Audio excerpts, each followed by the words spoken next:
Item ಯಾವುದೇ ಇರಲಿ try ಮಾಡಿ ಆಚಿ ಚಿಕನ್ ಮಸಾಲಾ. ಆಚಿ ಚಿಕನ್ ಮಸಾಲಾ.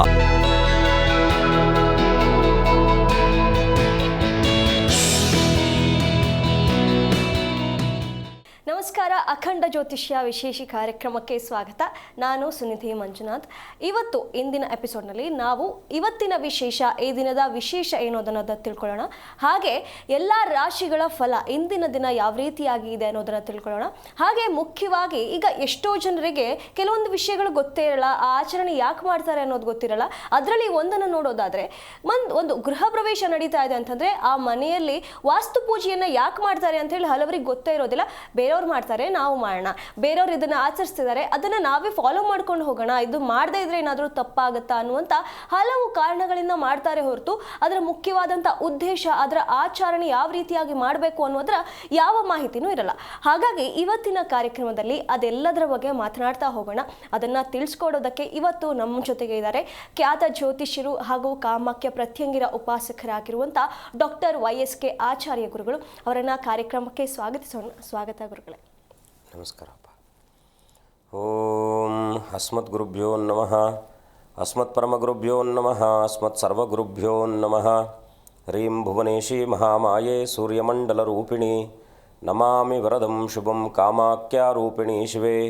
ಹೈಂ ಹ್ರೀಂ ಶ್ರೀಂ ಶ್ರೀಮಾತ್ರೇ ಲಲಿತಾಂಬಿಕಾಯೇ ನಮಃ.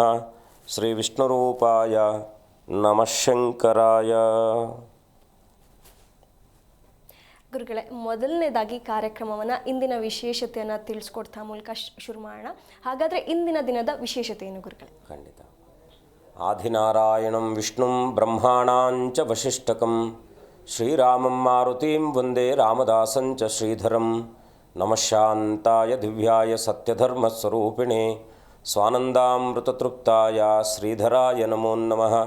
ಸದ್ಗುರು ಶ್ರೀಧರ ಚರಣಾಭ್ಯಾಂ ನಮಃ. ಸಮಸ್ತ ವೀಕ್ಷಕರಿಗೂ, ದೇಶದ ಬೆನ್ನೆಲುಬಾದ ಪ್ರತಿಯೊಬ್ಬ ರೈತ ಮಿತ್ರರಿಗೂ, ದೇಶದ ಸೇವೆಯನ್ನು ಮಾಡ್ತಾ ಇರತಕ್ಕಂಥ ಎಲ್ಲ ಸೇವಾ ನಿರತರಿಗೂ, ದೇಶದೆಲ್ಲ ಸಾರಥಿಯರಿಗೂ ಕೂಡ ನನ್ನ ಆರಾಧ್ಯ ಮಾತೆಯಾದ ಮಾ ಕಾಮಾಖ್ಯ ಪ್ರತ್ಯಂಗಿರಾ ದೇವಿಯು ಸಂಪೂರ್ಣವಾಗಿರ್ತಕ್ಕಂಥ ಅನುಗ್ರಹವನ್ನು ದಯಪಾಲಿಸಿ ನಿಮ್ಮೆಲ್ಲರ ಬದುಕು ಸನ್ಮಂಗಳದಾಯಕವಾಗಿರಲಿ ಅಂತೇಳಿ ಆ ಜಗದಂಬೆಯಲ್ಲಿ ಪ್ರಾರ್ಥಿಸಿ ಅವಳ ಅಡಿದಾವರುಗಳಿಗೆ ವಂದಿಸಿ ಇವತ್ತಿನ ವಿಶೇಷವಾಗಿರ್ತಕ್ಕಂಥ ದಿನವನ್ನು ನೋಡಿದಾಗ ಪರಾಭವನಾಮ ಸಂವತ್ಸರೆ ಉತ್ತರಾಯಣೆ ವಸಂತ ಋತುವಿನ ವೈಶಾಖ ಮಾಸ ಶುಕ್ಲ ಪಕ್ಷದ ಪಂಚಮಿ ಮಂಗಳವಾರ ಮೃಗಶಿರ ನಕ್ಷತ್ರ ಇರ್ತಕ್ಕಂಥದ್ದು. ಹಾಗಿದ್ದಾಗ ಏನು ಮನುಷ್ಯನಿಗೆ 3 ದೋಷಗಳು, ತ್ರಿದೋಷ ಅಂತಕ್ಕಂಥದ್ದು ಕರಿತೀವಿ. ಏನು ತ್ರಿದೋಷಗಳು ಅಂದರೆ ಮುಖ್ಯವಾಗಿ ಮನುಷ್ಯನಿಗೆ ಆದಿಭೌತಿಕ, ಆದಿದೈವಿಕ, ಆಧ್ಯಾತ್ಮಿಕ ಅಂತಕ್ಕಂಥ 3 ದೋಷಗಳಿರುತ್ತೆ. ಪ್ರತಿನಿತ್ಯವೂ ಕೂಡ ನಾವು ಯಾವುದಾದ್ರೂ ದೇವತಾ ಉಪಾಸನೆಯಲ್ಲಿ ಶುಭತಮವಾಗಿರ್ತಕ್ಕಂಥ ಕಾರ್ಯಾದಿಗಳನ್ನು ಮಾಡಬೇಕಾದ್ರೆ ಮಮ ಉಪಾತ್ ದುರಿತಕ್ಷಯದ್ವಾರ ಅಂತೇಳಿ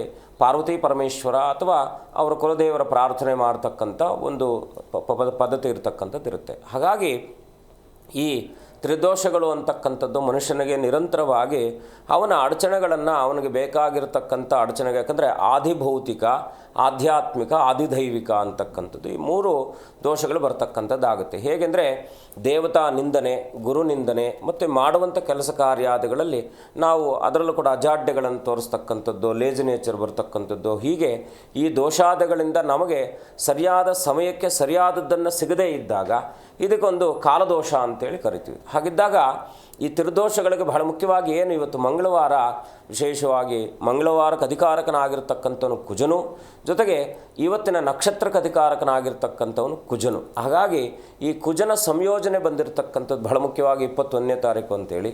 ಈ 21 ಅಂತಕ್ಕಂಥದ್ದು ಗುರುವಿನ ಸಂಖ್ಯೆ ಆದರೆ ಗುರು ಮತ್ತು ಕುಜನ ಸಂಯೋಜನೆ ಬಂದಾಗ ಅತ್ಯಂತ ಅದ್ಭುತವಾಗಿರ್ತಕ್ಕಂಥ ಕೆಲಸ ಕಾರ್ಯಗಳು, ಈ ರೀತಿ ಆಗಿರ್ತಕ್ಕಂಥ ದೋಷಾದಿಗಳು ಪರಿಹಾರ ಆಗಲಿಕ್ಕೆ ಒಂದು ಸುಲಭ ಮಾರ್ಗ ಇರತಕ್ಕಂಥದ್ದು ಇರುತ್ತೆ. ಹಾಗಿದ್ದಾಗ ಏನು ಮಾಡಬೇಕು? ಭೂಮಿ ಕಾರಕನಾಗಿರ್ತಕ್ಕಂಥ ಕುಜನು ಕೆಲವು ಸಂದರ್ಭಗಳಲ್ಲಿ ಮನೆಯನ್ನು, ಏಕೆಂದರೆ ಇವತ್ತಿನ ಸಬ್ಜೆಕ್ಟ್ ನಾವು ಮನೆಯನ್ನು ಮಾತನಾಡ್ತಾ ಇದ್ವಿ, ಹಾಗಾಗಿ ಎಲ್ಲ ಈ ತ್ರಿದೋಷಾದಿಗಳು ನಿವೃತ್ತಿ ಆಗಬೇಕಾದ್ರೆ ಗಣಪತಿ ಸಿದ್ಧಿಕಾರಕ, ಬುದ್ಧಿಕಾರಕ ಅಥವಾ ಆತ್ಮ ಮನಸ್ಸು ಕಾರಕನು ಕೂಡ ಗಣಪತಿ ಆಗಿರ್ತಕ್ಕಂಥವನು ಆಗ್ತಾನೆ. ಹಾಗಿದ್ದಾಗ ಮಂಗಳವಾರದ ದಿವಸ ವಿಶೇಷವಾಗಿ ನಿಮ್ಮ ಸ್ನಾನದ ನೀರಿಗೆ ಸ್ವಲ್ಪ ಏನಪ್ಪ ಅಂದರೆ ಗಂಧವನ್ನು ಮಿಶ್ರಣವನ್ನು ಮಾಡಿ ಸ್ನಾನ ಮಾಡ್ತಕ್ಕಂಥದ್ದು. ಗಂಧ ಅಂದರೆ ನಾವು ಗಂಧಿಗೆ ಅಂಗಡಿಗಳಲ್ಲಿ ಸಿಗತಕ್ಕಂಥದ್ದಾಗುತ್ತೆ. ಗಂಧವನ್ನು ಸ್ವಲ್ಪ ಮಿಶ್ರಣವನ್ನು ಸ್ನಾನ ಮಾಡಿ ಎರಡನೇದಾಗಿ ಏನಪ್ಪ ಅಂದರೆ ಗಣಪತಿಯನ್ನು ಶ್ರೀಂ ರೀಂ ಶ್ರೀಂ ಗಂ ಗಣಪತಯೇ ನಮಃ, ಶ್ರೀಂ ರೀಂ ಶ್ರೀಂ ಗಂ ಗಣಪತಯೇ ನಮಃ ಅಂತೇಳಿ ಬೀಜಾಕ್ಷರಯುಕ್ತವಾಗಿ ಗಣಪತಿಯ ಪ್ರಾರ್ಥನೆ ಅಥವಾ ಗಣಪತಿಯ ಮಂತ್ರವನ್ನು 21 ಬಾರಿ ಪ್ರಾರ್ಥನೆ ಮಾಡೋದ್ರಿಂದ ಈ ತ್ರಿದೋಷಗಳು ನಿವೃತ್ತಿ ಆಗುತ್ತೆ. ಇರ್ತಕ್ಕಂಥ ಕೆಲಸ ಕಾರ್ಯಾದಿಗಳಲ್ಲಿ ಅಡಚಣೆಗಳು ಕೂಡ ನಿವೃತ್ತಿ ಆಗ್ತಕ್ಕಂಥದ್ದಾಗುತ್ತೆ. ಸಾಧ್ಯವಾದಷ್ಟು ಗಣಪತಿಗೆ ಮಂಗಳವಾರದ ದಿವಸ ದೂರ್ವಾರ್ಚನೆ ಮಾಡೋದ್ರಿಂದ, ಅಂದರೆ ಗರಿಕೆಯನ್ನು ಕೊಟ್ಟು ಗಣಪತಿಗೆ ಅರ್ಚನೆ ಮಾಡೋದ್ರಿಂದ ಕೂಡ ಈ ಸಂಕಟಾದಿಗಳು ದೂರ ಆಗ್ತಕ್ಕಂಥದ್ದಾಗುತ್ತೆ. ಕಲ್ಸಕ್ರೆಯನ್ನು ಗಣಪತಿಗೆ ಅರ್ಪಣೆ ಮಾಡೋದ್ರಿಂದ ಆದಿಭೌತಿಕ, ಆದಿದೈವಿಕ, ಆಧ್ಯಾತ್ಮಿಕ ಈ 3 ವಿಚಾರಗಳು, ಒಂದನೇದಾಗಿ ಮಂತ್ರಬಲ, ಎರಡನೇದಾಗಿ ಭಗವಂತನಿಗೆ ಅರ್ಚನಾ ಬಲ, ಮೂರನೇದಾಗಿ ಮುಖ್ಯವಾಗಿ ಭಗವಂತನಿಗೆ ಅರ್ಪಣೆ ಮಾಡತಕ್ಕಂಥ ವಸ್ತುವಿನ ಬಲ. ಈ 3ರ ಬಲ ಖಂಡಿತವಾಗಿ ಈ 3 ದೋಷಗಳನ್ನು ಪರಿಹಾರ ಮಾಡ್ತಕ್ಕಂಥದ್ದಾಗಿರುತ್ತೆ. ಅನುಭವದ ಮಾತು ಮಾಡಿ, ಒಳ್ಳೆಯದಾಗಲಿ. ಗುರುಗಳೇ, ಹಾಗೆ ಇವತ್ತಿನ ದಿನ ಯಾವ ರಾಶಿಗೆ ಯಾವ ರೀತಿಯಾದ ದಿನ ಭವಿಷ್ಯ ಇದೆ ಅನ್ನೋದನ್ನು ತಿಳಿಸ್ಕೊಂಡಿದ್ದೀರಾ? ಗ್ರಹಗಳು ನಮ್ಮ ಬದುಕಿನ ಮೇಲೆ ನಿತ್ಯ ನಿರಂತರವಾಗಿ ತನ್ನ ಪ್ರಭಾವವನ್ನು, ತನ್ನ ಹಿಡಿತವನ್ನು ಇಟ್ಕೊಂಡಿರ್ತಕ್ಕಂಥದ್ದಾಗಿರುತ್ತೆ. ಏನೇ, ಯಾಕಂದರೆ ಒಂದು ದಿನ, ಒಂದು ಸಮಯ ಬದುಕಿನ ಒಂದು ಉನ್ನತ ಸ್ಥಾನವನ್ನು, ಒಂದು ಸಮಯ ಬದುಕಿನ ಅಧೋಪತವನ್ನು ಕೂಡ ನಾವು ಕಾಣುವಂತಹ ಎಷ್ಟೋ ನಿದರ್ಶನಗಳು ನಮ್ಮ ಮುಂದೆ ಇರತಕ್ಕಂಥದ್ದಾಗಿರುತ್ತೆ. ಹಾಗಾಗಿ ಗೋಚಾರ ಫಲ, ಗ್ರಹಚಾರ ಫಲ, ದಶಾನುಕೂಲ ಅಂತಕ್ಕಂಥದ್ದು ಮನುಷ್ಯನ ಬದುಕಿನ ಮೇಲೆ ಯಾವುದೇ ಜಾತಕವನ್ನು ನಾವು ಪರಿಶೀಲನೆ ಮಾಡಿದಾಗ ಇವನ ಬದುಕು ಈ ರೀತಿಯಾಗಿದೆ ಅಂತಕ್ಕಂಥದ್ದನ್ನು ನಿರ್ಧರಿಸುವಂತಹ ಶಕ್ತಿ ಆ ಜ್ಯೋತಿಷ್ಯಗಿದ್ದಾಗ ಖಂಡಿತವಾಗಿ ಫಲಗಳನ್ನು ನಿರೂಪಣೆ ಮಾಡಲಿಕ್ಕೆ ಸಾಧ್ಯವಾಗುತ್ತೆ. ನಿತ್ಯ ನಾವು ಜ್ಯೋತಿಷ್ಯವನ್ನು ಬಹಳ ಮುಖ್ಯವಾಗಿ ಚಂದ್ರನ ಮೇಲೆ ಪ್ರಭಾವವನ್ನು ಬೀರುವಂತಹ ನಮ್ಮ ಮನಃಕಾರಕನಾಗಿರ್ತಕ್ಕಂಥ ಚಂದ್ರನ ಮೇಲೆ ನಾವು ಅದರ ಅವಲಂಬಿತವಾಗಿ ಒಂದು ಜ್ಯೋತಿಷ್ಯವನ್ನು ಹೇಳ್ತಕ್ಕಂಥದ್ದಾಗುತ್ತೆ. ಇವತ್ತಿನ ದಿವಸ ಚಂದ್ರನು ಉಚ್ಚನಾಗಿ ವೃಷಭ ರಾಶಿಯಲ್ಲಿ ಸ್ವಕ್ಷೇತ್ರಕಾರಕನಾಗಿರ್ತಕ್ಕಂಥ ಶುಕ್ರನೊಟ್ಟಿಗೆ ಇರ್ತಕ್ಕಂಥದ್ದು ಅತ್ಯಂತ ಅದ್ಭುತವಾಗಿರ್ತಕ್ಕಂಥದ್ದು. ಇದಕ್ಕೆ ಜೈಮಿನಿ ಯೋಗ ಅಂತಕ್ಕಂಥದ್ದು ಕರಿತೀವಿ. ಮುಖ್ಯವಾಗಿ ಮೇಷರಾಶಿಗೆ ಚಂದ್ರನ 2ನೇ ಭಾವದಲ್ಲಿದ್ದಾಗ, ಶುಕ್ರನು ದ್ವಿತೀಯಾಧಿಪತಿ ದ್ವಿತೀಯದಲ್ಲೇ ಇದ್ದಾಗ ಅವ್ರಿಗೆ ಯಾವೆಲ್ಲ ಶುಭತಮವಾಗಿರ್ತಕ್ಕಂಥ ಫಲಗಳು ಸಿಗುತ್ತೆ ಅಂತಕ್ಕಂಥದ್ದನ್ನು ಈಗ ಗ್ರಹಗಳ ಪ್ರಾರ್ಥನೆಯೊಂದಿಗೆ ತಿಳ್ಕೊಳ್ಳೋಣ. ನಮಸ್ಸೂರ್ಯಾಯ ಚಂದ್ರಾಯ ಮಂಗಳಾಯ ಬುಧಾಯ ಚ ಗುರುಶುಕ್ರ ಶನಿಭ್ಯಶ್ಚ ರಾಹವೇ ಕೇತುವೇ ನಮಃ. ಆದಿತ್ಯಾದಿನವಗ್ರಹ ದೇವತಾಭ್ಯೋ ನಮಃ. ಗುಂ ಗುರುಭ್ಯೋ ನಮಃ. ಗಂ ಗಣಪತಯೇ ನಮಃ. ಬಹಳ ಮುಖ್ಯವಾಗಿ ಇವತ್ತಿನ ಮೇಷರಾಶಿಯಲ್ಲಿ ನೋಡಿದಾಗ ಬಂಧುಗಳ ಸಹಕಾರ ಸಿಗ್ತಕ್ಕಂಥದ್ದಾಗಿರುತ್ತೆ, ತಾಯಿಯ ಸಹಕಾರ ಸಿಗ್ತಕ್ಕಂಥದ್ದು. ವೈವಾಹಿಕ ಜೀವನದಲ್ಲಿ ಕೂಡ ಪುಣ್ಯತಮವಾಗಿರ್ತಕ್ಕಂಥ ಕೆಲಸ ಕಾರ್ಯಾದಿಗಳನ್ನು, ದೇವತಾ ಉಪಾಸನೆಗಳನ್ನು ಮಾಡ್ತಕ್ಕಂಥದ್ದು, ಅನಿರೀಕ್ಷಿತವಾಗಿರ್ತಕ್ಕಂಥ ಧನಲಾಭ ಆಗ್ತಕ್ಕಂಥದ್ದಾಗಿರುತ್ತೆ. ಇವತ್ತಿನ ದಿವಸ ಸ್ವಲ್ಪ ವೃತ್ತಿಯಲ್ಲಿ ಉತ್ತಮವಾದಂಥ ಬೆಳವಣಿಗೆ ಇದ್ದರೂ ಕೂಡ ಒತ್ತಡ ಇರ್ತಕ್ಕಂಥದ್ದಾಗಿರುತ್ತೆ ಮೇಷರಾಶಿಯವರು. ಹಾಗಾಗಿ ಗಂ ಗಣಪತಿಗೆ ನಮಃ ಅಂತೇಳಿ ಗಣಪತಿಯ ಪ್ರಾರ್ಥನೆ, ಗಣಪತಿಯ ದರ್ಶನ ಇನ್ನಷ್ಟು ಶುಭವಾಗ್ತಕ್ಕಂಥದ್ದಾಗಿರುತ್ತೆ. ಮುಂದಿನ ರಾಶಿ ವೃಷಭ ರಾಶಿ. ವೃಷಭ ರಾಶಿಯಲ್ಲಿ ಜನಿಸಿರ್ತಕ್ಕಂಥವ್ರಿಗೆ ಇವತ್ತಿನ ದಿವಸ ಸಾಹಿತ್ಯಾಸಕ್ತರಿಗೆ ಶುಭತಮವಾಗಿರ್ತಕ್ಕಂಥದ್ದು, ಬರವಣಿಗೆ ಬರತಕ್ಕಂಥದ್ದು, ಅದರಲ್ಲೂ ಕೂಡ ನೀರಿನ ವ್ಯಾಪಾರವನ್ನು ಮಾಡ್ತಾ ಇರ್ತಕ್ಕಂಥವ್ರು, ಹಾಲಿನ ವ್ಯಾಪಾರವನ್ನು ಮಾಡ್ತಾ ಇರ್ತಕ್ಕಂಥವ್ರು, ಸಣ್ಣ ಪುಟ್ಟದಾಗಿರ್ತಕ್ಕಂಥ ವ್ಯಾಪಾರ ಕ್ಷೇತ್ರಾದಿಗಳಲ್ಲಿ ವೃದ್ಧಿ ಆಗ್ತಕ್ಕಂಥದ್ದಾಗಿರುತ್ತೆ. ಬಟ್ಟೆ ವ್ಯಾಪಾರಗಳಿಗೂ ಕೂಡ ವೃದ್ಧಿ ಆಗ್ತಕ್ಕಂಥದ್ದು, ಬಂಗಾರ, ಡೈಮಂಡ್ಸ್ ಈ ರೀತಿಯಾಗಿ ಒಡವೆ ವಸ್ತ್ರಾದಿಗಳ ವ್ಯಾಪಾರವನ್ನು ಕೂಡ ಶುಭತಮವಾಗಿರ್ತಕ್ಕಂಥದ್ದಾಗಿರುತ್ತೆ. ಕುಟುಂಬದಲ್ಲಿ ಸೌಖ್ಯ ಸಿಗ್ತಕ್ಕಂಥದ್ದು, ಸ್ವಲ್ಪ ಮಿತ್ರರೊಟ್ಟಿಗೆ ಏನಾದರೂ ಕೂಡ ಸಣ್ಣ ಪುಟ್ಟದಾಗಿರ್ತಕ್ಕಂಥ ಮನಸ್ತಾಪಗಳು ಬರ್ತಕ್ಕಂಥದ್ದಾಗಿರುತ್ತೆ. ಗೃಹ ಉಪಕರಣಗಳನ್ನು ಖರೀದಿಸುವಂತಹ ಸುಯೋಗ ಇರ್ತಕ್ಕಂಥದ್ದು. ವೃಷಭ ರಾಶಿಯವರು ಇವತ್ತಿನ ದಿವಸ ವಿಶೇಷವಾಗಿ ಮಹಾಲಕ್ಷ್ಮಿ ಆಂಜನೇಯನ ದರ್ಶನ ಮಾಡ್ತಕ್ಕಂಥದ್ದು ಶುಭವಾಗುತ್ತೆ. ಮುಂದಿನ ರಾಶಿ ಮಿಥುನ ರಾಶಿ. ಮಿಥುನ ರಾಶಿಯಲ್ಲಿ ಇವತ್ತಿನ ದಿವಸ ಸ್ವಲ್ಪ ಅನಗತ್ಯವಾಗಿರ್ತಕ್ಕಂಥ ಖರ್ಚುಗಳು ನಿಮ್ಮನ್ನು ಬಾಧಿಸ್ಬೋದಾಗಿರ್ತಕ್ಕಂಥದ್ದಾಗಿರುತ್ತೆ. ವೃತ್ತಿಯಲ್ಲಿ ಮೇಲಧಿಕಾರಿಗಳಿಂದ ಸ್ವಲ್ಪ ಒತ್ತಡ ಸಿಗ್ತಕ್ಕಂಥದ್ದು, ಹೊಸ ವರ್ಗಾವಣೆ ಆಗ್ತಕ್ಕಂಥದ್ದಾಗಿರುತ್ತೆ. ಯಂತ್ರಗಳನ್ನು ಖರೀದಿಸುವಂತಹ ಸುಯೋಗ ಇರ್ತಕ್ಕಂಥದ್ದು. ಇವತ್ತಿನ ದಿವಸ ಮಿಥುನ ರಾಶಿಯವರು ವಿಶೇಷವಾಗಿ ತಾಯಿ ದುರ್ಗೆಯ ಪ್ರಾರ್ಥನೆ, ದುರ್ಗಾಂಬೆಯ ದರ್ಶನ ಮಾಡ್ತಕ್ಕಂಥದ್ದು. ದುಮ್ ದುರ್ಗಾಯೇ ನಮಃ ಅಂತೇಳಿ ದುರ್ಗೆಯನ್ನು ಪ್ರಾರ್ಥನೆ ಮಾಡೋದ್ರಿಂದ ಖಂಡಿತ ಶುಭವಾಗ್ತಕ್ಕಂಥದ್ದಾಗಿರುತ್ತೆ. ಮುಂದಿನ ರಾಶಿ ಕಟಕ ರಾಶಿ. ಕಟಕ ರಾಶಿಯಲ್ಲಿ ಜನಿಸಿರ್ತಕ್ಕಂಥವ್ರು ಇವತ್ತಿನ ದಿವಸ ಮಾನಸಿಕವಾಗಿರ್ತಕ್ಕಂಥ ಸ್ವಲ್ಪ ಒತ್ತಡ ನಿಮ್ಮನ್ನು ಬಾಧಿಸ್ಬೋದಾಗಿರ್ತಕ್ಕಂಥದ್ದಾಗಿರುತ್ತೆ. ಸ್ನೇಹಿತರ ಸಹಕಾರ ಸಿಗ್ತಕ್ಕಂಥದ್ದು, ದೂರದ ಗೆಳೆಯರನ್ನು ಇವತ್ತಿನ ದಿವಸ ಸಂಧಿಸುವಂತಹ ಸುಯೋಗ ಇರತಕ್ಕಂಥದ್ದು. ಸಹಕಾರ ಕ್ಷೇತ್ರ, ಬ್ಯಾಂಕಿನಲ್ಲಿ ಕೆಲಸ ಮಾಡ್ತಾ ಇರ್ತಕ್ಕಂಥವ್ರಿಗೆ ಇವತ್ತಿನ ದಿವಸ ಸ್ವಲ್ಪ ಒತ್ತಡ ಇರತಕ್ಕಂಥದ್ದಾಗಿರುತ್ತೆ. ಆಡಿಟರ್ಸ್ಗೂ ಕೂಡ ಸ್ವಲ್ಪ ಒತ್ತಡ ಇರತಕ್ಕಂಥದ್ದಾಗಿರುತ್ತೆ. ಇವತ್ತಿನ ದಿವಸ ಕಟಕ ರಾಶಿಯವರು ವಿಶೇಷವಾಗಿ ಸುಬ್ರಹ್ಮಣ್ಯನ ಪ್ರಾರ್ಥನೆ, ಓಂ ಶರವಣ ಭವಾಯ ನಮಃ ಅಂತಕ್ಕಂಥ ಸುಬ್ರಹ್ಮಣ್ಯ ಪ್ರಾರ್ಥನೆಯಿಂದ ಇನ್ನಷ್ಟು ಶುಭವಾಗ್ತಕ್ಕಂಥದ್ದಾಗುತ್ತೆ. ಗುರುಗಳೇ, ಮುಂದಿನ ರಾಶಿಗಳ ಬಗ್ಗೆ ತಿಳ್ಕೊಳ್ತಾ ಹೋಗೋಣ. ಒಬ್ಬ ಕಾಲರ್ ವೇಟ್ ಮಾಡ್ತಿದ್ದಾರೆ, ಶಶಿಕಲಾ ಅನ್ನುವಂಥವ್ರು. ಶಶಿಕಲಾ ಅವರೇ, ಯಾರ ಬಗ್ಗೆ ಕೇಳಬೇಕಾಗಿತ್ತು? ಲೋಕೇಶ್ ಬಾಬು ಅಂತ. ಯಾರ ಬಗ್ಗೆ ಕೇಳಬೇಕಾಗಿತ್ತು? ದಯವಿಟ್ಟು ಟಿವಿಯಿಂದ ದೂರ ಬಂದು ಮಾತನಾಡಿ. ದೂರನೇ ಮಾತಾಡ್ತಾ ಇರೋದು. ನನ್ನ ಮಗನಿಗೆ ಮದುವೆನೇ ಸೆಟ್ ಆಯ್ತಾ ಇಲ್ಲ, ಅದಕ್ಕೆ ಕೇಳುವ ಅಂತ ಮಾಡಿದೆ. 1ರಿಂದ 30 ಸಂಖ್ಯೆಗಳ ಒಳಗೆ ಒಂದನ್ನ ಆಯ್ಕೆ ಮಾಡಿ. ಲೋಕೇಶ್ ಬಾಬು ಅಂತ. ನಮ್ಮ ಮಗನ ಬಗ್ಗೆ ಕೇಳ್ತಾ ಇದ್ದೀನಿ. ದಯವಿಟ್ಟು ಟಿವಿಯಿಂದ ದೂರ ಬನ್ನಿ. ಇಲ್ಲ ಇಲ್ಲೇ ದೂರನೇ ಇದ್ದೀನಿ. 1ರಿಂದ 30 ಸಂಖ್ಯೆ ಒಳಗೆ ಒಂದು ಸಂಖ್ಯೆಯನ್ನ ಆಯ್ಕೆ ಮಾಡಿ. 9. ಗುರುಗಳಿದ್ದಾರೆ, ಮಾತನಾಡಿ. ನಮಸ್ಕಾರ ತಾಯಿ, ಹೇಗಿದ್ದೀರಾ? ಚೆನ್ನಾಗಿದ್ದೀನಿ, ನೀವು ಚೆನ್ನಾಗಿದ್ದೀರಾ? ಅಮ್ಮ ತಾಯಿ ಚೆನ್ನಾಗಿದ್ದೀನಿ. ತಾಯಿ ಒಳ್ಳೇದು ಮಾಡಲಿ. ಖಂಡಿತ ಏನು ಯೋಚನೆ ಮಾಡುವ. ದೂರ ಇದ್ದೀನಿ. ಆಗಲಿ. ಎಷ್ಟು ವರ್ಷ ಮಗನಿಗೀಗ? 9. ತಾಯಿ ಮಗನಿಗೆ ಎಷ್ಟು ವರ್ಷ? 85 ಡಿಸೆಂಬರ್ 28. 28 ವರ್ಷನಾ? December 28 date. 85 ಹುಟ್ಟುತ್ತೆ.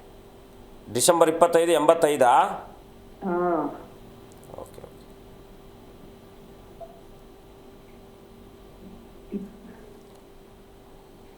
85ನೇ ಇಸ್ವಿ. ಓಕೆಮ್ಮ, ಓಕೆ. ಎಷ್ಟು ಟೈಮಿಂಗ್ಸ್ ಏನು? ರಾತ್ರಿ 12 ಗಂಟೆ.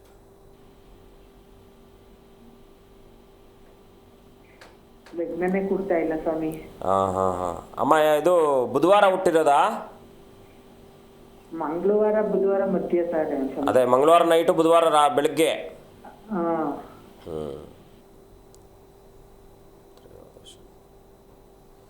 ಅಮ್ಮ ಏನು ಚಿಂತೆ ಮಾಡೋ ಅಗತ್ಯ ಇಲ್ಲ, ಖಂಡಿತ ಒಳ್ಳೆಯದಾಗುತ್ತೆ. ಸ್ವಲ್ಪ ಏನಂದರೆ ಎರಡನೇ ಮದುವೆಗೆ ಸಂಬಂಧಪಟ್ಟ ಹಾಗೆ ಸ್ವಲ್ಪ ಕುಜದೋಷ ಇದೆ. ಕುಜದೋಷ ನಿವೃತ್ತಿ ಮಾಡಿಸಿದ್ದೀರಾ? ಅಮ್ಮ ಮದುವೆಗೆ ಅವ್ರಿಗೆ ಆಸಕ್ತಿ ಕಡಿಮೆ ಇದೆಲ್ಲ ತಾಯಿ, ಕೇಳಿಸ್ತಿದೆಯಾ? ಅಮ್ಮ ಒಂದು ಕೆಲಸ ಮಾಡಿ, ಒಂದು 6 ಷಷ್ಠಿಗೆ ಸುಬ್ರಹ್ಮಣ್ಯ ಸ್ವಾಮಿ ಸನ್ನಿಧಾನದಲ್ಲಿ ನಿಮ್ಮ ಮಗನ ಹೆಸರಲ್ಲಿ ತೊಗರಿ ಬೇಳೆಯನ್ನು ಕೊಟ್ಟು, ಕೆಂಪು ವಸ್ತ್ರ ಮತ್ತು ತೊಗರಿ ಬೇಳೆಯನ್ನು ಕೊಟ್ಟು ಅರ್ಚನೆ ಮಾಡಿಸಿ ಪ್ರಾರ್ಥನೆ ಮಾಡಿ, ಒಂದು 5 ಸಲ ಎಲ್ಲಾದರೂ ಸಾಮೂಹಿಕವಾಗಿ ಆಶ್ಲೇಷ ಬಲಿಯನ್ನು ಮಾಡುವಂಥ ವ್ಯವಸ್ಥೆ ಮಾಡ್ಕೊಳ್ಳಿ. ಖಂಡಿತ ಒಳ್ಳೆಯದಾಗುತ್ತೆ ತಾಯಿ.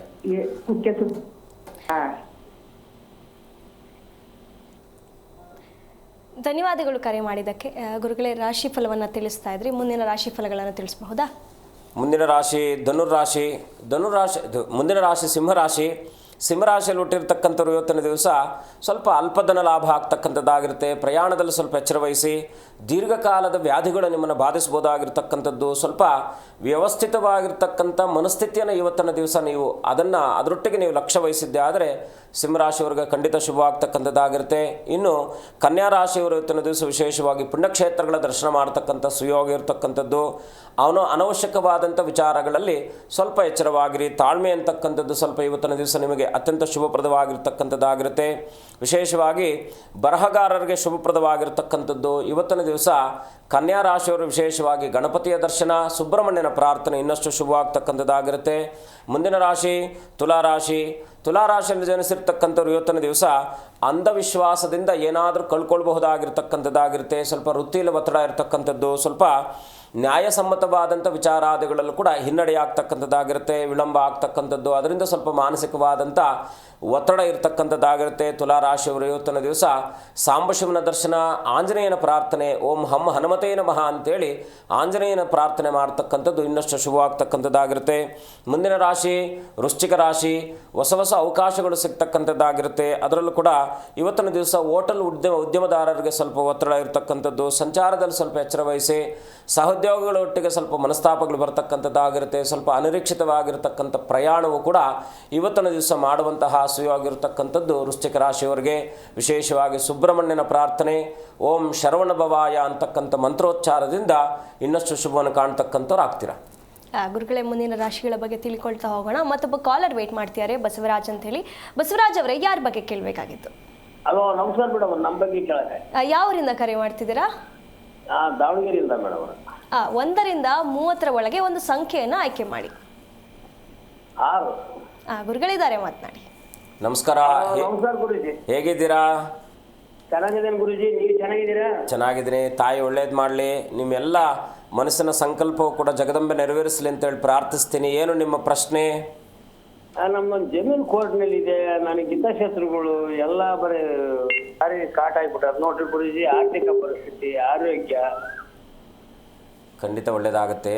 ನೀವು ಏನು ಮಾಡ್ಬೋದು ಅಂದರೆ ಭಾನುವಾರ ಸೂರ್ಯನಾರಾಯಣನ ನೀವು ಆದಿತ್ಯ ಹೃದಯ ಪಾರಾಯಣ ಬರುತ್ತೆ, ಅದನ್ನು ಕೇಳಿ. ಜೊತೆಗೆ ಪ್ರತಿ ಶನಿವಾರ ಸ್ವಲ್ಪ ಎಳ್ಳನ್ನು ಮಿಶ್ರಣ ಮಾಡಿ ಸ್ನಾನ ಮಾಡಿ, ಗುರುವಾರ ಸ್ವಲ್ಪ ಅರಿಶಿಣ ಹಾಕ್ಕೊಂಡು ಸ್ನಾನ ಮಾಡಿ, ಆಯಿತಾ? ಎರಡನೇದಾಗಿ ಏನಪ್ಪ ಅಂದರೆ ಕುಲದೇವರಿಗೆ ಸಹಜವಾಗಿ ನೀವು ಯಾವಾಗಲೂ ಕೂಡ ಕುಲದೇವರ ಪ್ರಾರ್ಥನೆ ಮಾಡ್ತಕ್ಕಂಥದ್ದು ನಿಮಗೆ ಶುಭತಮವಾಗಿರ್ತಕ್ಕಂಥ ಫಲವನ್ನು ಕೊಡುತ್ತೆ. ಯಾವಾಗಲೂ ಮಾಡ್ತಾನೆ ಗುರುಜಿ. ಅದೇ ಕುಲದೇವರಿಗೆ ಏನಾದರೂ ನೀವು ಅನನ್ಯವಾಗಿ ನಡ್ಕೊಳ್ಬೇಕು. ಅವನನ್ನು ನಿಮ್ಮ ಕುಲದೇವರೇ ನಿಮ್ಮನ್ನು ಅನುಗ್ರಹಿಸ್ತಾನೆ. ಕುಲದೇವರನ್ನು ಭದ್ರವಾಗಿ ಇಟ್ಕೊಳ್ಳಿ, ಖಂಡಿತ ಒಳ್ಳೆಯದಾಗುತ್ತೆ. ಕುಲದೇವರಿಗೆ ಹೋಗ್ತಾ ಧನ್ಯವಾದಗಳು ಕರೆ ಮಾಡಿದ್ದಕ್ಕೆ. ಗುರುಗಳೇ, ಆರಂಭದಲ್ಲಿ ಮಾತನಾಡಿದ್ವಿ, ಈಗ ಇವತ್ತಿನ ವಿಷಯದ ಬಗ್ಗೆ ಬರೋಣ. ಗೃಹ ಪ್ರವೇಶದ ಸಮಯದಲ್ಲಿ ಎಲ್ಲರೂ ಕೂಡ ವಾಸ್ತು ಪೂಜೆಯನ್ನು ಕಡ್ಡಾಯವಾಗಿ ಮಾಡ್ತಾರೆ. ಆದರೆ ಎಷ್ಟೋ ಜನಕ್ಕೆ ಅದರ ಅರ್ಥನೂ ಗೊತ್ತಿರಲ್ಲ, ಅದು ಮಾಡುವಂಥ ವಿಧಿವಿಧಾನಗಳು ಗೊತ್ತಿರಲ್ಲ. ಹಾಗಾದರೆ ನಿಜವಾಗ್ಲೂ ವಾಸ್ತು ಪೂಜೆ ಮಾಡೋದು ಯಾವ ಉದ್ದೇಶಕ್ಕೆ ಗುರುಗಳು? ಈಗ ನಾವು ಏನಾಗುತ್ತೆ, ಸ್ವಲ್ಪ ಮನೆಗಳಲ್ಲಿ ಈಗ ಏನಾಗಿದೆ, ಟ್ರೆಂಡ್ ಜಾಸ್ತಿ ಬದಲಾಗ್ಬಿಟ್ಟಿದೆ. ಏನು ದೊಡ್ಡದಾಗಿ ಅಲಂಕಾರ ಮಾಡಿ ಜಾಸ್ತಿ ಹೂವು ಹಾಕ್ಬಿಟ್ಟು ಕಲಶಗಳನ್ನು ಇಟ್ಟು ಒಂದು ವೈಭವೀಕರಿಸ್ಬಿಟ್ರೆ ಪೂಜೆ ಆಯಿತು ಅಂತಕ್ಕಂಥ ಇವತ್ತು. ಯಾಕಂದರೆ ಪೂಜೆಗೆ ಖಂಡಿತವಾಗ್ಲೂ ಯಾಕಂದರೆ ತುಂಬ ಕಡೆ ನನ್ನ ಗಮನ, ಯಾರಿಗೂ ಕೂಡ ಪೂಜೆ ಮೇಲೆ ಅನಿರೀಕ್ಷಿತವಾಗಿರ್ತಕ್ಕಂಥದ್ದು ನಿರೀಕ್ಷತೆಗಳು ಜಾಸ್ತಿ ಇದ್ದರೂ ಕೂಡ ಅನಿರೀಕ್ಷಿತವಾಗಿರ್ತಕ್ಕಂಥ ಬೆಳವಣಿಗೆಗಳಿಂದ ಅಲ್ಲೇನಾಗುತ್ತೆ, ಸ್ವಲ್ಪ ಮೇಕಪ್ಗೋಸ್ಕರನೋ ಅಥವಾ ಯಾರೋ ಬರ್ತಾರೇನೋ ನೆಂಟರು ಬರ್ತಾರೆ ಅಂತಕ್ಕಂಥ ಧಾವಂತನೋ, ಹೀಗೆ ಪೂಜೆ ಮೇಲೆ ಇರಬೇಕಾದ ಶ್ರದ್ಧೆ ಮತ್ತು ನಂಬಿಕೆ ಭಕ್ತಿ ಕಡಿಮೆ ಆಗಿಬಿಟ್ಟಿದೆ. ಈಗ ಆಡಂಬರ ಜಾಸ್ತಿ ಆಗಿಬಿಟ್ಟಿದೆ. ಮುಖ್ಯವಾಗಿ ವಾಸ್ತು ಅಂತಕ್ಕಂಥದ್ದು ಏನು ಅನ್ನೋದು ಬಹಳ ಮುಖ್ಯವಾಗಿ ಆ ಮನೆಯಲ್ಲಿ ಅವ್ರು ವಾಸಿಸಬೇಕಂದ್ರೆ ವಾಸ್ತುವಿನ ಅನುಗ್ರಹ ಇಲ್ಲದೆ ಇದ್ದಾಗ ಆ ಮನೆ ನಾವು ಅರಮನೆ ಆಗಿದ್ದರೂ ಕೂಡ ಅದು ಶರಮನೆ ಆಗತಕ್ಕಂಥ ಎಷ್ಟೋ ನಿದರ್ಶನಗಳು ನಮ್ಮ ಕಣ್ಣು ಮುಂದೆ ಇದೆ. ಸುಮ್ಮನೆ ದೊಡ್ಡದಾಗಿ ಮನೆ ಕಟ್ಟಿಬಿಟ್ರೆ ಅಂತಕ್ಕಂಥದ್ದಲ್ಲ. ಮನೆ ಕಟ್ಟಬೇಕಾದ್ರೆ ವಾಸ್ತವಿಕವಾಗಿ ಆ ಒಂದು ಮೂಲ ಸನ್ನಿಧಾನದಲ್ಲಿ ಯಾವೆಲ್ಲ ತೊಂದರೆಗಳು ನಾವು ಮಾಡಿರ್ತೀವಿ, ನಮ್ಮ ಅನುಕೂಲಕ್ಕೆ ತಕ್ಕನಾಗಿ ಭೂಕಲನ, ದಾರೋಕಲನ, ಪಾಖಂಡ ಕಲನ, ಹೀಗೆ ಕಲನ ದೋಷಗಳು ಬರುತ್ತೆ. ಅಲ್ಲಿ ಯಾವುದೋ ಒಂದು ಮರ ಇರುತ್ತೆ, ಪುಣ್ಯತಮವಾದಂಥ ಮರಗಳಿರುತ್ತೆ, ಎಷ್ಟೋ ವರ್ಷಗಳಿಂದ ಅಲ್ಲಿ ಯಾವುದೋ ಜೀವಜಂತುಗಳು ವಾಸವನ್ನು ಮಾಡ್ತಾ ಇರ್ತಕ್ಕಂಥದ್ದಾಗಿರುತ್ತೆ. ಇದೆಲ್ಲವನ್ನು ಕೂಡ ನಮ್ಮ ಅತ್ಯವಶ್ಯಕ್ಕೋಸ್ಕರವಾಗಿ ನಾವೇನು ಮಾಡ್ತೀವಿ, ಅದನ್ನೆಲ್ಲ ಕೂಡ ನಾವು ದೂರ ಮಾಡ್ತಕ್ಕಂಥ ವ್ಯವಸ್ಥೆಯನ್ನು ಮಾಡ್ತೀವಿ. ಯಾವುದೋ ಒಂದು ಮರ ಇರುತ್ತೆ, ಮರದಲ್ಲಿ ಸಾಕಷ್ಟು ವರ್ಷಗಳಿಂದ ಪ್ರಾಣಿ ಪಕ್ಷಿಗಳು ವಾಸವನ್ನು ಮಾಡ್ತಾ ಇರ್ತಕ್ಕಂಥದ್ದು. ಹಾಗಾಗಿ ಈ ಎಲ್ಲ ದುರ್ದೋಷಗಳನ್ನು, ಪ್ರಾಕೃತಿಕಮಯವಾಗಿ ಬರುವಂತಹ ದುರ್ದೋಷಗಳನ್ನು ಆಗಾಮಿ ದೋಷಗಳು ಅಂತ ನಾವು ಕರಿತೀವಿ. ಆಗಾಮಿ ಅಂದರೆ ಬರತಕ್ಕಂಥ ದೋಷಗಳು. ಆ ನಿವೃತ್ತಿಗೋಸ್ಕರವಾಗಿ ಮೊದಲನೇದಾಗಿ ಎಲ್ಲಿಂದನೋ ನಾವು ಮನೆಯನ್ನು ಶುದ್ಧಿ ಮಾಡುವ ಸಲುವಾಗಿ ಮನೆಗೆ ಬೇಕಾಗಿರ್ತಕ್ಕಂಥ ವಸ್ತುಗಳನ್ನು ಯಾವುದೋ ಕಾಡಿನಿಂದ ತಂದಿರ್ತೀವಿ, ಯಾವುದೋ ಕ್ಷೇತ್ರದಿಂದ ತಂದಿರ್ತೀವಿ, ಆ ಕ್ಷೇತ್ರಾದಿ ದೋಷ ಬಂದಿರುತ್ತೆ. ಹೀಗೆ ಹಲವಾರು ದೋಷಗಳ ನಿವೃತ್ತಿ ಸಲುವಾಗಿ ಮಾಡ್ತಕ್ಕಂಥ ಪೂಜೆ ವಾಸ್ತು ಪೂಜೆ. ಇದರಲ್ಲಿ ನಾವು ಮುಖ್ಯವಾಗಿ ಕಲ್ಲಿಗೆ ಜೀವ ಇರುತ್ತೆ. ಯಾಕೆಂದರೆ ಅದನ್ನು ಓಲ್ಡ್ ಮಾಡಿದಾಗ, ಯಾಕೆಂದರೆ ಅದರಲ್ಲಿ ಇರ್ತಕ್ಕಂಥ ಭಾವನೆಗಳು ಚೂರಾಗಿರುತ್ತೆ. ಇದೆಲ್ಲವೂ ಕೂಡ ಪ್ರಕೃತಿಮಯವಾಗಿ ಬಂದಿರತಕ್ಕಂಥ ದೋಷಾದಿಗಳನ್ನು ನಿವೃತ್ತಿ ಮಾಡುವ ಸಲುವಾಗಿ ಮುಖ್ಯವಾಗಿ ವಾಸ್ತು ಪೂಜೆ ಮಾಡ್ತಕ್ಕಂಥದ್ದು ಅತ್ಯಗತ್ಯವಾದದ್ದು. ಅದರಲ್ಲೂ ಕೂಡ ನಾವೇನು ಮಾಡ್ತೀವಿ, ಎಲ್ಲೋ ಒಂದು ಕಡೆ, ಯಾಕಂದರೆ ಏನೋ ಪುರೋಹಿತರು ಬಂದರು ಹಿಂದಿನ ದಿವಸ, ಕೆಲವರು ಈಗ ಏನಾಗಿದೆ ಅಂದರೆ ಕೆಲವು ಸಂದರ್ಭಗಳಲ್ಲಿ ಹಿಂದಿನ ದಿವಸ ಅವ್ರು ಬಂದು ಆ ಒಂದು ಸೇವಾಕರ್ತರನ್ನು ಕೂರಿಸೋದೇ ಇಲ್ಲ, ಕೂತ್ಕೊಂಡು ಸಂಕಲ್ಪ ಮಾಡಿಸ್ಬಿಟ್ಟು ಪುಣ್ಯಾಹ ಮಾಡಿಸ್ಬಿಟ್ಟು ನೀವು ಎದ್ದೆ ಹೋಗಿ ನಾವು ಮಾಡ್ಕೊಳ್ತೀವಿ ಅಂತಾರೆ. ಇವ್ರಿಗೆ ಅಷ್ಟೇ ಸಾಕು. ಯಾಕಂದರೆ ಮನುಷ್ಯನಿಗೆ ನಂಬಿಕೆ ಮತ್ತು ಭಕ್ತಿ, ಯಾಕಂದರೆ ಅಷ್ಟೆಲ್ಲ ಕಷ್ಟಪಟ್ಟು ಯೋಗ ಇಲ್ದಿರಿದ್ರೆ ಋಣಾನ ಬಂದ ರೂಪೇಣ ಪಶು ಪತ್ನಿ ಸುತ ಆಲಯ, ಈ ಮನೆ ಅಂತಕ್ಕಂಥದ್ದು ಋಣದಿಂದನೇ ಬಂದಿರುತ್ತೆ. ಋಣ ಇಲ್ಲದೆ ನಾವು ಯಾರು ಕೂಡ, ಎಷ್ಟೋ ಜನ ಸಾಹುಕಾರರಿದ್ದರೂ ಕೂಡ ಮನೆ ಕಟ್ಕೊಳ್ಳೋಕೆ ಆಗದೆ ಇರತಕ್ಕಂಥ ನಿದರ್ಶನಗಳು ನಮ್ಮ ಕಣ್ಣು ಮುಂದೆ ಇದೆ. ಬಡವನು ಕೂಡ ಒಂದು ಮನೆ ಕಟ್ಕೊಂಡು ಬಿಟ್ಟಿರ್ತಾನೆ, ಒಂದು ಕೆಲಸ ಸಣ್ಣ ಪುಟ್ಟದಾಗ ಕೆಲಸ ಮಾಡೋನು ಕೂಡ ಮನೆ ಕಟ್ಕೊಂಡು ಬಿಟ್ಟಿರ್ತಾನೆ. ಅಂದರೆ ಆ ಯೋಗ ಇದ್ದಂಥವನು ಮಾತ್ರ ಅದನ್ನು ಮಾಡಲಿಕ್ಕೆ ಸಾಧ್ಯ ಆಗುತ್ತೆ. ಹಾಗಾಗಿ ಅಂಥ ಸಂದರ್ಭದಲ್ಲಿ ವಾಸ್ತುಗೆ ನಾವು ಮರ್ಮದೋಷಗಳು ಅಂತ ಬರುತ್ತೆ, ಕ್ಷೇತ್ರ ದೋಷಗಳು, ಮರ್ಮದೋಷ ಅಂತಕ್ಕಂಥದ್ದು. ಈ ಮರ್ಮದೋಷಗಳನ್ನು ನಿವೃತ್ತಿ ಮಾಡುವ ಸಲುವಾಗಿ ಮಾಡತಕ್ಕಂಥ ಪೂಜೆನೇ ವಾಸ್ತು ಪೂಜೆ. ಬಹಳ ಮುಖ್ಯವಾಗಿ ವಾಸ್ತು ಪುರುಷ ಅಂತಕ್ಕಂಥ ಒಬ್ಬ ರಾಕ್ಷಸ, ಅವನು ದೈವಿಕವಾಗಿರ್ತಕ್ಕಂಥ ಶಕ್ತಿ ಬಂದಿದ್ದರಿಂದ ಪರಮೇಶ್ವರನು ಅವನಿಗೆ ಆ ಒಂದು ಅವಕಾಶವನ್ನು ಮಾಡಿಕೊಟ್ಟ. ಹಾಗಾಗಿ ಅವನು ನೈಋತ್ಯಾದ ಈಶಾನ್ಮುಖವಾಗಿ, ನೈಋತ್ಯಕ್ಕೆ ಕಾಲುಗಳನ್ನು ಇಟ್ಕೊಂಡು ಈಶಾನ್ಯಕ್ಕೆ ತಲೆಯನ್ನು ಇಟ್ಕೊಂಡು ಅಧೋಮುಖವಾಗಿ ಮಲಗಿರ್ತಕ್ಕಂಥ ವ್ಯಕ್ತಿ. ಅವನನ್ನು ನಾವು ಯಾವುದೋ ಇವತ್ತಿನ ದಿವಸ, ಯಾಕೆಂದರೆ ಈಗ ಒಂದು ರಂಗೋಲಿ ಹಾಕಲಿಲ್ಲ ಅಂದರೆ ಬಹಳ ಮುಖ್ಯವಾಗಿ ದೇವರನ್ನು 4 ವಿಧಾನಗಳಲ್ಲಿ ಪೂಜೆಯನ್ನು ಮಾಡ್ತೀವಿ ನಾವು. ರಂಗೋಲಿಯಲ್ಲೂ ಮಾಡ್ತೀವಿ, ಕುಂಭದಲ್ಲೂ ಮಾಡ್ತೀವಿ, ಯಜ್ಞದಲ್ಲೂ ಮಾಡ್ತೀವಿ, ಮತ್ತು ಕಲಶದಲ್ಲಿ. ಅಂದರೆ ಭಗವಂತನ ಯಾವತ್ ಸಾನ್ನಿಧ್ಯಂ ಯಾವತ್ತು ಸಾನ್ನಿಧ್ಯದಲ್ಲಿ ಇರುತ್ತೋ ಅವನನ್ನು ತಾವತ್ತೊಂ ಸುಸ್ಥಿರೋ ಭವ ಅಂತೇಳಿ ನಾವು ಕರೀತಕ್ಕಂಥ ಒಂದು ಪದ್ಧತಿ ಇದೆ. ನೀವು ಇಂಥದ್ರಲ್ಲೇ ನೀವು ಆಸೀನರಾಗಿ ಅಂತ ಸುಸ್ಥಿರೋ ಭವ. ಈಗ ನೀರಿನಲ್ಲಿ ಸುಸ್ಥಿರೋ ಭವ ಅಂತ, ಯಾಕೆಂದರೆ ನೀರು ಹಾಕಲಿಲ್ಲ ಅಂದರೆ, ಜಲವಿಲ್ಲ ಅಂದರೆ, ನೀರಿಲ್ಲ ಅಂದರೆ ನಮ್ಮ ಬದುಕೇ ಇಲ್ಲ. ಹಾಗಾಗಿ ಎಲ್ಲ ಕಲಶಗಳಲ್ಲೂ ಕೂಡ ನೀರು ಹಾಕಿ, ಪಂಚದ್ರವ್ಯಗಳನ್ನು ಹಾಕಿ, ಅರ್ಶಿಣ ಕುಂಕುಮ ಮಂಗಳ ದ್ರವ್ಯಗಳನ್ನು ಹಾಕಿ, ಅದನ್ನು ಇಟ್ಟು ದರ್ಭೆಯನ್ನು ಹಾಕಿ ಮತ್ತು ಲಾವಂಚವನ್ನು ಹಾಕಿ ಅದನ್ನು ಇಟ್ಟು ಕಲಶವನ್ನು ಕುಂಭಸ್ಥಾಪನೆ ಮಾಡ್ತಕ್ಕಂಥದ್ದು. ಅದಕ್ಕೆ ಶರೀರದ ಭಾಗಗಳಾಗಿ ಅಂಗಗಳಾಗಿ ನಾವು, ಯಾಕೆಂದರೆ ರಕ್ತ ಚಲನೆಗೆ ಬೇಕಾಗಿರ್ತಕ್ಕಂಥದ್ದನ್ನು ದಾರದನ್ನು ಸುತ್ತಿ, ಈಗ ಎಷ್ಟೋ ಜನ ದಾರಗಳೇ ಸುತ್ತಲ್ಲ ಕಲಶಗಳಿಗೆ. ಯಾಕೆಂದರೆ ಇವತ್ತು ಏನಾಗ್ಬಿಟ್ಟಿದೆ ಅಂದರೆ ಟ್ರೆಂಡ್ ಚೇಂಜ್ ಆಗ್ಬಿಟ್ಟಿದೆ, ಶಾಸ್ತ್ರ ದೂರ ಆಗ್ತಾ ಇದೆ, ಟ್ರೆಂಡ್ ಬದಲಾಗ್ತಾ ಇದೆ. ಟ್ರೆಂಡ್ಗೋಸ್ಕರ ಇವಾಗ ಯಾರೋ ಅವ್ರ ಮನೇಲಿ ಅಷ್ಟು ದೊಡ್ಡದಾಗಿ ಮಾಡಿದ್ರಂದ್ರೆ ನಮ್ಮ ಮನೇಲಿ ಸ್ವಾಮಿ ಮಾಡಿ, ಯಾಕಂದ್ರೆ ದುಡ್ಡನ್ನು ಖರ್ಚು ಮಾಡ್ತಾರೆ, ಮಾಡದೇ ಇದ್ರೆ ಏನಾದರೂ ಆಗಲಿ ಲಕ್ಷಾಂತರ ರೂಪಾಯಿ ಖರ್ಚು ಮಾಡ್ತಾರೆ ಗೃಹಪ್ರವೇಶಕ್ಕೆ ಪಾಪ. ಅದರಲ್ಲೂ ಕೂಡ ಶಾಸ್ತ್ರ ಏನು ಹೇಳುತ್ತಪ್ಪ ಅಂದರೆ, ಒಂದು ಗೃಹಪ್ರವೇಶನ ಮಾಡಬೇಕಾದ್ರೆ 1 ಕೋಟಿ ರೂಪಾಯಿ ಮನೆ ಕಟ್ಟಿದ್ರೆ ತದ್ದಶಾಂಶವನ್ನು ದಾನ ಧರ್ಮಗಳಯುಕ್ತವಾಗಿ ಅವತ್ತಿನ ದಿವಸ ನೀವು ದಾನ ಧರ್ಮಗಳನ್ನು ಮಾಡಬೇಕು ಅಂತ ಹೇಳುತ್ತೆ. ಕೇವಲ ಗೃಹಪ್ರವೇಶ ಮಾಡಿ ಊಟ ಹಾಕೋದಂತಲ್ಲ, ಅದರಲ್ಲಿ ಇನ್ನೂ ಬೇರೆ ಬೇರೆ ಕೆಲಸಗಳಿದ್ದಾವೆ, ಅದೆಲ್ಲವನ್ನು ಕೂಡ ಮಾಡಬೇಕು. ಅಶಕ್ತರಿಗೆ ಕರೆದು ಅವತ್ತಿನ ದಿವಸ ಏನಾದರೂ ದಾನ ಧರ್ಮಾದಿಗಳನ್ನು ಮಾಡ್ತಕ್ಕಂಥದ್ದು ಇದೆಲ್ಲ ಕೂಡ. ಯಾಕೆಂದರೆ 10% ನಾವೀಗ 1 ಕೋಟಿ ರೂಪಾಯಿ ಅಂದರೆ 10 ಲಕ್ಷ ಖರ್ಚು ಮಾಡಿ ಅಂತ ಹೇಳುತ್ತೆ. ಯಾರು ಮಾಡ್ತಾರೆ? ಮಾಡೋರು ಇದ್ದಾರೆ, ಇಲ್ಲ ಅಂತಲ್ಲ. ಏನಕ್ಕೆ ಮಾಡ್ತಾರೆ ಅಂದರೆ ಅನವಶ್ಯಕವಾದಂಥ ಖರ್ಚುಗಳನ್ನು ಹೆಚ್ಚು ಮಾಡ್ತಾರೆ. ಅವಶ್ಯಕತೆ ಪೂಜೆಗೆ ಸ್ವಾಮಿ ಬೇಗ ಮುಗಿಸ್ಬಿಡಿ ಸ್ವಾಮಿ ಮುಂಚೆನೇ ಹೇಳ್ಬಿಡ್ತಾರೆ. ಪುರೋಹಿತರು ಏನು ಮಾಡ್ತಾರೆ ಪಾಪ, ಅವ್ರೇನು ಮಾಡ್ತಾರೆ ಅಂದರೆ ಎಲ್ಲನೂ ಸ್ಕಿಪ್ ಮಾಡ್ತಾರೆ. ಸ್ಕಿಪ್ ಮಾಡಿ 108 ಆಹುತಿ ಹಾಕ್ಬೇಕಾದ್ರೆ 21 ಆಹುತಿ ಹಾಕ್ಬಿಟ್ಟು ಮುಗಿಸ್ಬಿಡ್ತಾರೆ. ಆಯ್ತು, ಯಾಕಂದ್ರೆ 9 ಗಂಟೆಗೆ ಮುಗಿಸ್ಬಿಡ್ಬೇಕು ಸ್ವಾಮಿ ಅಂತ ಹೇಳ್ತಾರೆ. ಆಮೇಲೆ ಬರೋರು ನೆಂಟರಿಷ್ಟರನ್ನ ಮಾತನಾಡಿಸ್ಲಿಕ್ಕೋಸ್ಕರ ಇನ್ನೊಂದು ದಿವಸ ಫಂಕ್ಷನ್ ಇಟ್ಕೊಳ್ಳಿ. ನೀವು ಯಾಕೆ ಅವತ್ತನೇ ಇಟ್ಕೊಳ್ತೀರಾ? ಪೂಜೆ ದಿವಸ ಗೃಹ ಪ್ರವೇಶ ಮಾಡಿ ನೆಕ್ಸ್ಟ್ ಮಾರನೇ ದಿವಸ ಎಲ್ಲರನ್ನು ಕರ್ಕೊಳ್ಳಿ. ಯಾಕೆಂದ್ರೆ ಈಗ ಅದರಲ್ಲೂ ಕೂಡ ಮದುವೆಗೆ ಸಂಬಂಧಪಟ್ಟು ಹಿಂದಿನ ದಿವಸನೇ ಎಲ್ಲ ಮದುವೆ ಗಂಡು ಹೆಣ್ಣು ಆಗದೇ ಇಲ್ಲ, ಅವಾಗಲೇ ಕರೆಸ್ಬಿಟ್ಟು ರಿಸೆಪ್ಷನ್ ಮಾಡಿಸ್ಬಿಟ್ಟಿರ್ತಾರೆ. ಇದು ಎಲ್ಲ ಯಾಕೆ ಇವತ್ತಿನ ಕಾಲಮಾನಕ್ಕೆ ಇಷ್ಟು ನಮಗೆ ಗೊತ್ತಿದ್ದು ನಾವು ಅದ್ರ ತಪ್ಪು ಮಾಡ್ತಾ ಇರೋದ್ರಿಂದ ಪ್ರಕೃತಿ ದಟ್ಟವಾಗಿ ಬರುವಂಥ ದೋಷಗಳನ್ನು ನಿವೃತ್ತಿ ಮಾಡಲಿಕ್ಕೆ ಸಾಧ್ಯನೇ ಆಗ್ತಾ ಇಲ್ಲ. ಮಕ್ಕಳ ಸಮಸ್ಯೆಗಳು ಬರ್ತಾ ಇದೆ. ಈಗ ಹೆಣ್ಮಕ್ಳು ಗಂಡು ಮಕ್ಕಳಿಗೆ, ಯಾಕಂದ್ರೆ ಮದುವೆಗಳಾಗ್ತಾ ಇರ್ತಕ್ಕ ಸಂದರ್ಭದಲ್ಲಿ ಮಕ್ಕಳೇ ಆಗ್ತಾ ಇಲ್ಲ. ವಿಳಂಬ ಯಾಕೆ ಆಗ್ತಾ ಇದೆ ಅಂತ ಕಾರಣಾತೀತವಾದಂಥ ದೋಷಗಳು ನಿಮ್ಮನ್ನು ಆವರಿಸ್ಕೊಳ್ತಾ ಇದೆ. ಗೃಹ ಪ್ರವೇಶನ ಅಷ್ಟೇ, ಯಾರೋ ಹೇಳಿದ್ರು. ಆಮೇಲೆ ಮುಖ್ಯವಾಗಿ ತಾರಾಬಲ ಚಂದ್ರಬಲ ಅತ್ಯಂತ ಪ್ರಮುಖವಾಗಿರ್ತಕ್ಕಂಥದ್ದು, ಅದನ್ನು ಬಿಟ್ಬಿಡ್ತಾ ಇದ್ದಾರೆ. ಏನೋ ಒಳ್ಳೆ ದಿವಸ ಅಕ್ಷಯ ತದಿಗೆನ ಗೃಹ ಪ್ರವೇಶ ಮಾಡಬೇಡ ಅಂದರೆ ಮನುಷ್ಯನಿಗೆ ನಂಬಿಕೆ ಇದೆ, ಭಕ್ತಿ ಇದೆ, ಶ್ರದ್ಧೆ ಕಡಿಮೆ ಆಗಿದೆ. ಯಾವಾಗ ಶ್ರದ್ಧೆ ಇಲ್ಲದೆ ಹೋಗುತ್ತೋ ಎಲ್ಲವೂ ವ್ಯರ್ಥ ಆಗುತ್ತೆ. ಹಾಗಾಗಿ ನಾವು ಈಗ ಎಲ್ಲೋ ಬೆಳೆದಂಥ ಹೂವನ್ನು ತಗೊಂಡು ಬಂದು ಅವನು ಕಷ್ಟಪಟ್ಟು ಒಂದು ಹಾರವನ್ನು ಮಾಡಿ ತಗೊಂಡು ಬಂದು ದೇವರಿಗೆ ಮುಡಿಗೇರಿಸಿದಾಗ ಅದ್ಭುತವಾದ ಅಲಂಕಾರ ಕಾಣ್ತಕ್ಕಂಥದ್ದಾಗುತ್ತೆ. ಹಾಗಾಗಿ ಅಲಂಕಾರ ಸೀಮಿತವಾದದ್ದಲ್ಲ, ಭಕ್ತಿ ಅಂತಕ್ಕಂಥದ್ದು ಬೇರೆ. ಭಕ್ತಿಯ ಪರಾಕಾಷ್ಠೆ ಬೇಕು, ಶ್ರದ್ಧೆ ಬೇಕು. ನೀವು ಯಾವುದೇ ಕೆಲಸವನ್ನು ಮಾಡಿದಾಗ ಶ್ರದ್ಧೆ ಇಲ್ಲದೆ ಇದ್ದರೆ ಅದು ವ್ಯರ್ಥ ಆಗ್ತಕ್ಕಂಥದ್ದಾಗುತ್ತೆ. ವಾಸ್ತು ಅಂತಕ್ಕಂಥದ್ದು ಮರ್ಮದೋಷಗಳ ಪರಿಹಾರಕ್ಕೋಸ್ಕರವಾಗಿ ಮಾಡ್ತಕ್ಕಂಥ ದೋಷ. ಆಯವರ್ಗ ಅಂತ, ಕ್ಷೇತ್ರಫಲ ಅಂತ ನಾವು ಕ್ಷೇತ್ರ ವರ್ಗಗಳು ಅಂತ ಕರಿತೀವಿ. ಈಗ ಯಾವುದೋ ಆಯ ಬಂದಿರುತ್ತೆ ಅಂತ ಇಟ್ಕೊಳ್ಳಿ, ಆಯಾನೂ ಗೊತ್ತಿರಲಿ. ಈಗ ಯಾಕೆಂದರೆ ಯಾರು ಇಂಜಿನಿಯರಲ್ಲಿ ಕೊಟ್ಟಿರ್ತಾರೆ, ಅದನ್ನು ಈ ಕಡೆ ಸೌತ್ ವೆಸ್ಟ್ ಈ ಕಡೆ ಬೆಳೆಸಿರ್ತಾರೆ, ನಾರ್ತ್ ಈಸ್ಟ್ ಈ ಕಡೆ ಬೆಳೆಸಿರ್ತಾರೆ. ಇದು ಈಗ ಏನಾಗಿದೆ, ಟ್ರೆಂಡ್ ಆಗಿ ಬದಲಾಗ್ಬಿಟ್ಟಿದೆ. ಎಲಿವೇಶನ್ ಬೇಕು ಅಂತೇಳಿ ಎಲ್ಲೋ ಮಧ್ಯದಲ್ಲಿ ಬ್ರಹ್ಮಸ್ಥಾನದಲ್ಲಿ ತಗೊಂಡೋಗಿ ಏನೋ ಮಾಡೋದು, ಮತ್ತು ಮನೆಯ ಸುತ್ತು ಏನಂದರೆ ಮಧ್ಯದಲ್ಲಿ ಬ್ರಹ್ಮಸ್ಥಾನದಲ್ಲಿ ದೇವ್ರ ಮನೆ ಇಟ್ಬಿಟ್ಟು ಸುತ್ತು ಮೆಟ್ಲನ್ನು ಇಡೋದು. ಯಾಕಂದರೆ ದೇವ್ರ ಮೇಲೆ ಹತ್ಕೊಂಡು ಹೋಗುತ್ತಾರೆ, ಅದನ್ನು ತೊಗೊಂಡೋಗಿ ಅದನ್ನು ಅಂದರೆ ಮನೆಯಲ್ಲಿ ತುಂಬ ಇವತ್ತಿನ ಕಾಲಮಾನಕ್ಕೆ ತುಂಬ ವಾಸ್ತುದೋಷ. ಇದು ಏನಾಗುತ್ತೆ, ಇನ್ನೊಂದು ಏನಪ್ಪ ಅಂದರೆ, ಮನೆ ಕಟ್ಟಬೇಕಾದ್ರೆ 2 ಪರ್ವಗಳಿರುತ್ತೆ, ಒಂದು ಗುರು ಪರ್ವ, ಒಂದು ಶನಿ ಪರ್ವ ಅಂತಕ್ಕಂಥದ್ದು. ಒಂದು ವರ್ಷದೊಳಗಡೆ ಮನೆ ಮುಗಿಸ್ಕೊಂಡ್ರೆ ಗುರುವಿನ ಪರ್ವ ಅತ್ಯಂತ ಅದ್ಭುತವಾಗಿ ಫಲಗಳನ್ನು ಕೊಡುತ್ತೆ. ಒಂದು ವರ್ಷಕ್ಕಿಂತ ಹೆಚ್ಚು ಮನೆ ಕಟ್ಟಿದ್ವಿ ಅಂತ ಇಟ್ಕೊಳ್ಳಿ, ಅದು ಶನಿ ಪರ್ವಕ್ಕೆ ಮಾರ್ಪಡುತ್ತೆ. ಶನಿ ಪರ್ವ ಆದಮೇಲೆ ರಾಹು ಪರ್ವಕ್ಕೆ ಬರುತ್ತೆ, ರಾಹು ಪರ್ವ ಆದಮೇಲೆ ಕೇತು ಪರ್ವಕ್ಕೆ ಬರುತ್ತೆ.